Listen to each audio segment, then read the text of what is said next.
السلام علیکم دوستو، ہماری اسٹوری میں خوش آمدید۔ ایک غریب آدمی کے 4 بیٹے تھے۔ اس نے ان سے کہا کہ پیارے بچوں، میرے پاس کچھ نہیں جو تمہیں دوں، تم گھر سے نکلو اور اپنی اپنی قسمت آزمانے جاؤ۔ چاروں بھائی یہ سن کر غمگین ہو گئے، مگر آخر سفر کی تیاری کی اور ضروری سامان لے کر رخصت ہوئے۔ تھوڑی دور تک وہ اکٹھے گئے۔ آگے چل کر ایک چوراہا ملا جہاں چاروں بھائیوں نے جدا جدا راستہ لیا۔ رخصت ہوتے وقت بڑے بھائی نے کہا، اب ہم جدا ہوتے ہیں۔ 1 سال کے بعد ہم چاروں بھائیوں کو پھر اسی جگہ جمع ہونا چاہیے۔ ہم میں سے جو شخص یہاں پہلے پہنچے گا وہ دوسرے کی راہ دیکھے گا۔ یہ کہہ کر انہوں نے اپنی اپنی راہ لے لی۔ سب سے بڑے بھائی کو راہ میں ایک شخص ملا۔ اس نے پوچھا، کیوں میاں، تم کہاں چلے جا رہے ہو اور کس کام کو جاتے ہو؟ لڑکے نے جواب دیا، پردیس میں کمانے اور قسمت آزمانے کو چلا آیا ہوں اور چاہتا ہوں کہ کوئی ہنر سیکھوں جس سے روٹی کما سکوں۔ مسافر نے کہا کہ تم میرے ساتھ چلو، میں تمہیں چوری کا ہنر سکھاؤں گا اور ایسا ہوشیار چلاک آدمی بناؤں گا کہ شاید ہی کوئی تمہاری برابری کر سکے گا۔ لڑکے نے کہا، چوری تو بہت اچھا کام نہیں ہے، سخت بدنامی کی بات ہے۔ چور ہمیشہ قید ہوتے ہیں اور سولی پر لٹکا دیے جاتے ہیں۔ مسافر نے کہا، اوہ ہو، تم قید اور پھانسی سے ڈرتے ہو؟ میں تمہیں چوری کی وہ ترتیبیں اور حکمتیں سکھاؤں گا کہ کوئی شخص کبھی تمہیں نہ پکڑ سکے گا۔ غرض اس نوجوان کو بلا پھسلا کر چوری سیکھنے پر راضی کر لیا اور تھوڑے دنوں میں ہی اس ہنر میں اسے طے کر دیا۔ جس چیز کو وہ لینا چاہتا 100 پیروں اور تالوں میں سے بھی صاف اڑا لاتا تھا۔ دوسرے بھائی کو بھی اسی طرح راہ میں ایک اور مسافر ملا۔ اس نے بھی وہی بات پوچھی کہ کیوں میاں، کہاں چلے جا رہے ہو اور کس کام کو چلے جا رہے ہو؟ جوان نے کہا، چلا تو کھانے کمانے کو ہوں، مگر ابھی تک یہ فیصلہ نہیں کیا کہ کھانے کمانے کے لیے کیا کام سیکھوں گا۔ مسافر نے کہا، میں نجومی ہوں، تم میرے ساتھ چلو، میں تمہیں نجوم کا علم سکھاؤں گا اور اس میں کامل بناؤں گا۔ یہ بڑی عزت کا کام ہے اور نہایت نیک نامی کی بات ہے۔ دنیا کی کوئی چیز بھی تم سے چھپی نہ رہے گی۔ جوان کو مسافر کی یہ بات بہت پسند آئی اور اس کے ساتھ ہو لیا اور تھوڑے دنوں میں کامل نجومی بن گیا۔ جب وہ اپنے استاد سے رخصت ہونے لگا تو اس نے اپنے شاگرد کو ایک شیشہ دیا۔ یہ شیشہ اس حکمت سے بنا تھا کہ اس میں دنیا کی ہر چیز دکھائی دیتی تھی، کوئی چیز اس سے چھپی نہیں رہ سکتی تھی۔ نوجوان نے استاد کا یہ تحفہ بہت پسند کیا اور وہ لے کر رخصت ہو گیا۔ تیسرے بھائی کو راہ میں ایک شکاری ملا۔ وہ اسے اپنے ساتھ لے گیا اور اسے بڑا ہنر شکاری بنا دیا۔ اس کا نشانہ کبھی بھی نہیں چوکتا تھا۔ اس شکاری نے اپنے شاگرد کو رخصت کرتے وقت ایک تیر کمان دیا اور کہا کہ اس کمان کا تیر کبھی خالی نہ جائے گا۔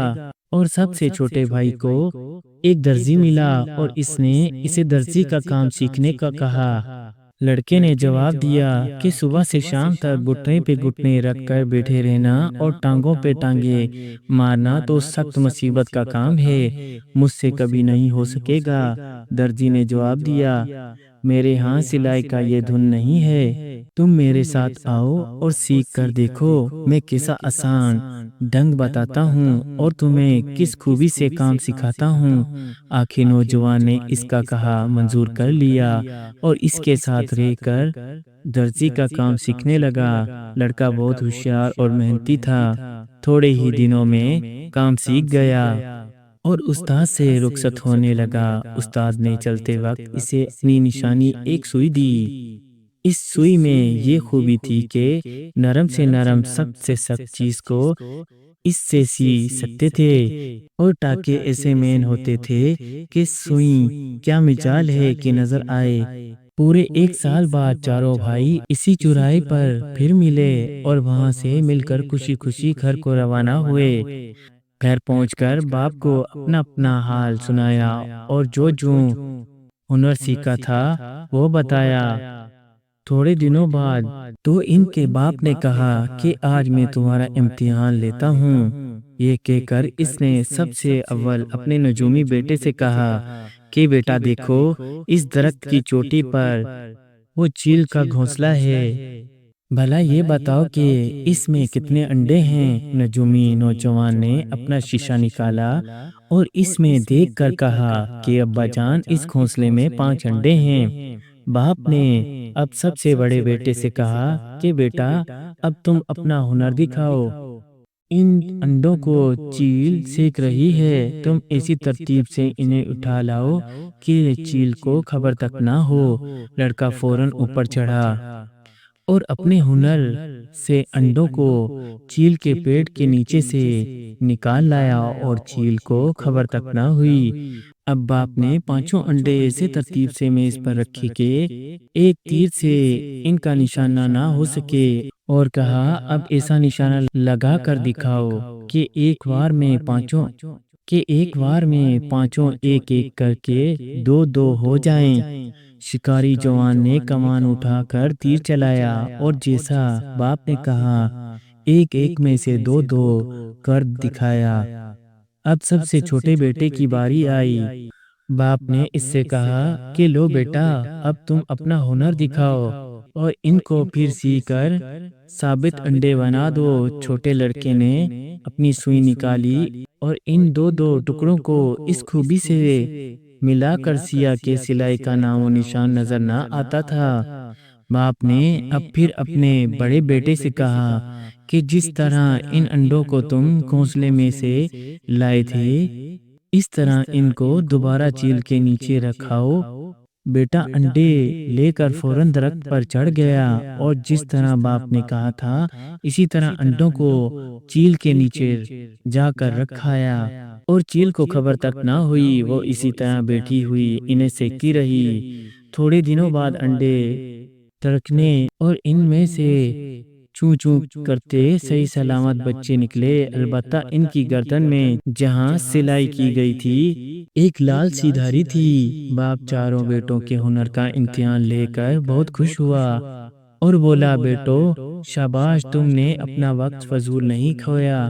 اس بات کو بہت دن نہیں ہوئے تھے کہ ملک میں شور پڑا کہ بادشاہ کی بیٹی کو کوئی عجیب غریب جانور اٹھا کر لے گیا ہے اور شاہی خاندان میں سخت ماتم برپا ہے۔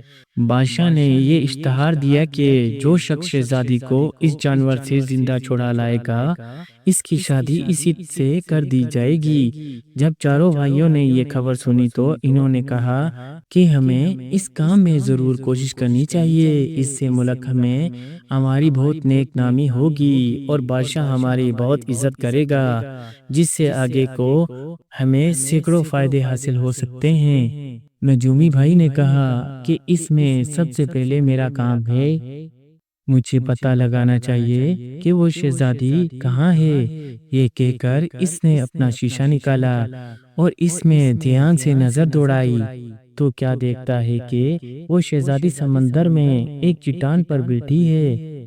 وہ جو جانور اسے اٹھا کر لے گیا ہے وہ بھی اس کے پاس اس کی چوکسی کر رہا ہے۔ تب وہ نجومی بادشاہ کے پاس دوڑا اور شہزادی کا حال بتا کر یہ کہا کہ مجھے ایک کشتی اور ملا دو کہ میں اپنے بھائیوں سمیت وہاں جاؤں اور شہزادی کو اس بلا کے نیچے سے چھڑا کر لاؤں۔ بادشاہ نے فوراً اسے ایک بہت عمدہ مضبوط کشتی دی اور نہایت کاریگری کا ملا ساتھ دیے اور نجومی اپنے بھائیوں سمیت اس سمندر میں پہنچا۔ اس وقت وہ جانور شہزادی کی گود میں سر رکھے پڑا سو رہا تھا۔ نجومی نے اپنے شکاری بھائی سے کہا کہ لو بھائی، اپنے ہنر سے اس جانور کو تیر کا شکار بناؤ اور شہزادی کو بلا سے چھڑواؤ۔ مگر موقع ایسا بے ڈور تھا کہ تیر چلایا جاتا تو شہزادی کا بچنا مشکل ہو جاتا، کیونکہ اس بلا کا سر شہزادی کی گود میں تھا۔ تیسرے بھائی نے کہا کہ میں چاہتا ہوں اور اپنی چوری جیسے ہنر سے شہزادی کو اس صفائی سے اٹھا لاتا ہوں کہ جو بلا اسے لے گئی ہے اسے خبر تک نہ ہوگی۔ چنانچہ وہ گیا اور ذرا سی دیر میں ہی خدا جانے کس حکمت سے شہزادی کو کشتی میں لے آیا اور فوراً وہاں سے کشتی چلائی۔ شہزادی کے جانے کے بعد وہ جانور جاگ اٹھا اور شہزادی کو پاس نہ پا کر آگ و گلا ہو گیا اور آندھی طوفان کی طرح اڑا اور کشتی پر آن پہنچا۔ وہ جھٹکا مارنے ہی کو تھا کہ شکاری نوجوان نے اپنی کمان اٹھائی اور ایک ایسا نشانے کا تیر لگایا جو اس کے کلیجے کے پار ہو گیا اور وہ بلا تڑپ کر بڑے زور سے کشتی میں گری۔ اس میں اتنا بوجھ تھا کہ اس کے گرنے سے اس کشتی کے دو ٹکڑے ہو گئے، اور اگر تھوڑی دیر اور سمندر میں یہی حال رہتا تو وہ سب کے سب ڈوب جاتے، مگر اب چوتھے اس درزی بھائی نے اپنی ہنر بندی دکھائی۔ اس نے کشتی کے سب تختوں کو اس کاریگری سے ملا کر سیا کہ پانی کی ایک بوند بھی ان کی درزوں میں نہیں جا سکتی تھی۔ آخر بڑی خوشی اور فتح مندی سے بلا کو مار کر کشتی کو سلامتی سے کنارے پر لائے اور شہزادی کو بادشاہ کی خدمت میں لا کر حاضر ہوئے۔ بادشاہ اپنی جیتی جاگتی پیاری بیٹی کو دیکھ کر کس قدر خوش ہوا، اس کا بیان کرنا مشکل نہ تھا۔ تمام ملک میں خوشیاں منائی گئی اور بادشاہ نے چاروں بھائیوں سے کہا کہ تم آپس میں فیصلہ کر لو کہ شہزادی کو اصل بچانے والا کون سا بھائی ہے، تاکہ وعدے کے مطابق شہزادی کی اس سے شادی کر دی جائے۔ نجومی نے کہا کہ شہزادی کو بچانے والا میں ہوں، کیونکہ میں نے ہی اس کا پتہ لگایا ہے کہ وہ کہاں ہے، اس لیے میرا حق ہے۔ دوسرا بھائی بولا کہ خالی پتہ لگانے سے شہزادی تھوڑی ہی مل سکتی تھی، اس کو اس بلا سے نکال کر لانے والا تو میں ہوں، شہزادی مجھے ملنی چاہیے۔ شکاری بھائی بولا کہ نکال کر لے آنے سے بھی کیا ہو سکتا ہے، میں نہ ہوتا تو وہ بلا شہزادی کو دوبارہ چھین کر لے جاتی، بلکہ تمہیں بھی ساتھ ہی مار کھاتی۔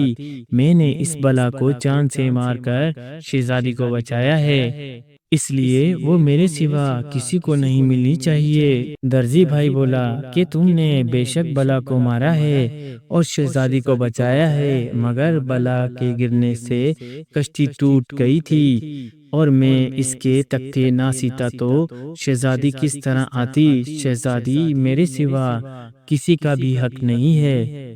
بادشاہ نے کہا کہ تم چاروں میں نا اتفاقی ہے، اس لیے میں اس کی شادی تم چاروں میں سے کسی کے ساتھ نہیں کر سکتا، لیکن تم چاروں بھائیوں کی محنت، ہنرمندی اور انمول خدمت کی قدر میرے دل میں بہت ہے، میں اس کا بدلہ تمہیں اور طرح دیتا ہوں۔